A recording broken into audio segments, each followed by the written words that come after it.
So a couple of days ago in the Miss USA pageant, the young lady representing the state of California was asked in so many words about her feelings on gay marriage, whether or not she felt that it was right or wrong. And it should be noted that the individual or the judge that asked the question was indeed a well-known gay.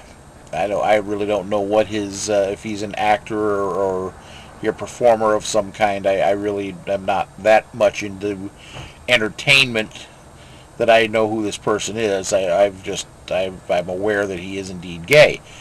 The young lady responds in so many words with, while she does not want to offend anybody, that the way that she was brought up, that a marriage should be between a man and a woman.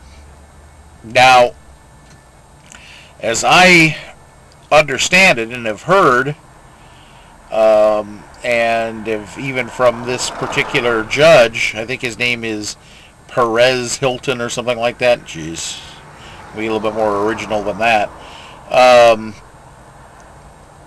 Anyways, he basically said that answer is what cost her to that's what cost her to lose the pageant, to be the runner-up as opposed to the Miss USA winner. Now I am very happy that gays in this country have made headway. I personally do not have a problem with gay marriage, but I really think that it's time. And let me back up here a second. I honestly think that if gays want to marry, I think that it should be made legal. But I also think that it's time for all Americans. I mean, do you see me? Gays. It's funny.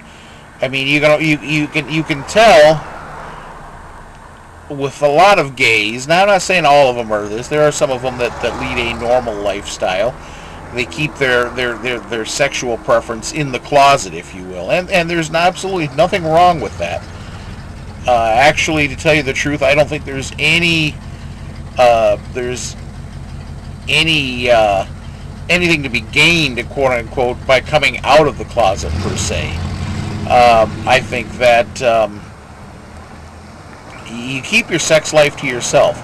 You don't need to go have a rainbow bumper sticker on the back of your vehicle. You don't need to have a rainbow flag hanging from your hanging in front of your front porch.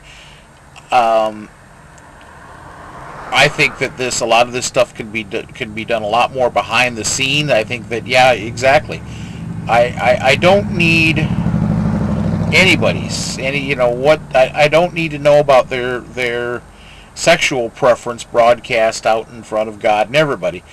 And again, I've said this before.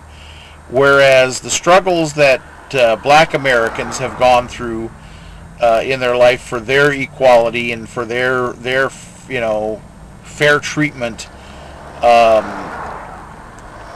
I don't hold sexual preference or sexual orientation, I guess is a better word to use it. I don't hold that in the same light as I do a civil right, or civil, as into the struggles that black people went through for equality. And I think maybe because we have a Democrat, a liberal president, who I still very much support, I think that maybe gays are feeling a little bit more emboldened and thinking that it's all right to start getting into the face of people who, quite frankly, were raised in a more traditional way. And there's nothing wrong with either line of thinking. I just think that for people to be whereas I don't think it's right for straight people or people who are of a traditional belief on this matter. It isn't right for them to criticize and harass people for their beliefs, gay people for their beliefs. I think that the reverse is true. I think that gay people need to, if you don't support gay marriage, that doesn't make you a bad person, and it shouldn't be something that this young lady should have been penalized because of her beliefs, I guess. That's all I have on that matter. Until the next time, this is John Shannon, the Redneck Cabbie. Adios.